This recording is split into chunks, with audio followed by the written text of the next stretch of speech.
लड़का नदी से कुछ मोती उठाकर ले आया और उन्हें पीसकर भाभी को चेहरे पर लगाने को कहा, लेकिन भाभी ने तुरंत पूछा, ऐसी जगह पर जहाँ मोती बिकते ही नहीं, ये तुझे कहाँ से मिले? लड़के ने सच सच बता दिया कि उसने ये मोती नदी किनारे से उठाए थे। ये सुनकर भाभी का चेहरा गंभीर हो गया और बोली, हमारे बुजुर्ग कहते थे नदी या समुद्र किनारे अगर कोई अजीब चीज मिले तो उसे नहीं उठाना चाहिए। हो सकता है वो ड्रैगन किंग यानी जल देवता की हो। अगर कोई ऐसी चीज घर लाए तो बड़ी सजा मिलती है। इसलिए भाभी ने जिद की कि युवक को मोती वापस नदी में फेंकने चाहिए। युवक मान गया, लेकिन जब वो खाने की मेज पर पहुंचा तो पता चला कि अब बहुत देर हो चुकी है। मोती तो अब पाउडर बन चुके थे, उन्हें वापस नहीं किया जा सकता। ये सोचकर भाभी परेशान हो गई, लेकिन फिर उसे एक उपाय सूझा। तू ऊपर वाले भगवान के मंदिर चला जा और उनसे माफी मांग। कह देना कि तुझसे अनजाने में गलती हो गई। ठीक है भाभी, मैं अभी जाता हूँ। अब खाना कौन खाए? युवक मंदिर की ओर चला गया, लेकिन उसे अब भी यकीन नहीं था कि कोई सजा मिलेगी। इसलिए वो मंदिर के अंदर प्रार्थना करने की बजाय दरवाजे पर बैठकर आराम करने लगा। तभी मंदिर के पुजारी ने आकर कहा, तुम्हारे माथे पर कालिक है, बहुत बड़ी मुसीबत आने वाली है। सिर्फ भगवान की इज्जत करोगे तो ही बच पाओगे। युवक को ये बात बुरी लगी। बोला,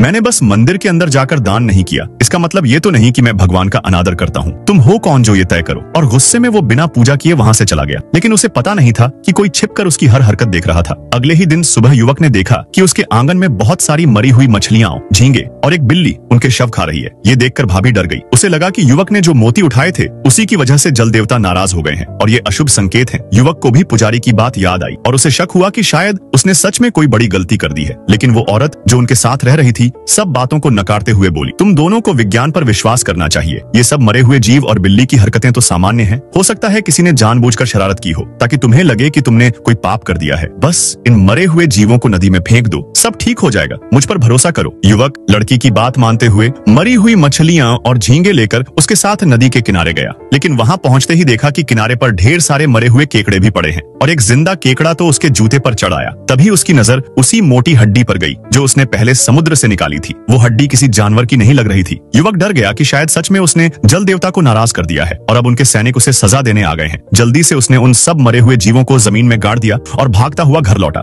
सारी बात भाभी को बताई। भाभी चौंक गई और उसे और यकीन हो गया कि युवक ने ड्रैगन किंग का अपमान किया है, लेकिन मछली पकड़कर ही उनका गुजारा चलता था। इसलिए दोपहर को भाभी फिर से युवक के साथ नदी पर मछली पकड़ने गई। मौसम बहुत गर्म था, इसलिए युवक ने कहा कि भाभी घर वापस चली जाए, वो अकेला काम कर लेगा। लेकिन उसे अंदाजा नहीं था कि उसके ऊपर खतरे की तलवार लटक रही है।